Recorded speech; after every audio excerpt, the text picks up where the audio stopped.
बिस्मिल्लाहिर्रहमानिर्रहीम।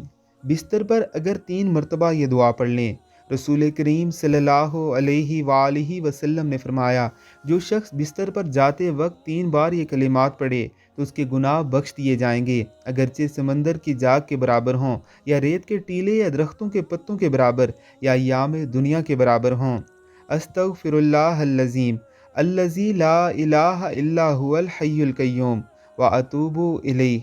मैं अल्लाह ताला अज़मत वाले से बख्शिश मांगता हूँ, उसके सिवा कोई माबूद नहीं, वो ज़िंदा और कायम रखने वाला है, मैं उसकी बारगाह में तौबा करता हूँ। रात को सोने से कबल 3 मरतबा ये कलिमात तय्यबात पढ़ना 30 सेकंड से ज़्यादा वक्त नहीं लेता, लेकिन इससे आपके तमाम गुनाह माफ़ कर दिए जाते हैं, चाहे वो कितने ही ज़्यादा क्यों ना हों। आज ही इस दुआए मुबारका को याद कर लीजिए, या फिर अपने पास लिख कर रख लीजिए और सोने से कबल ज़रूर पढ़िए।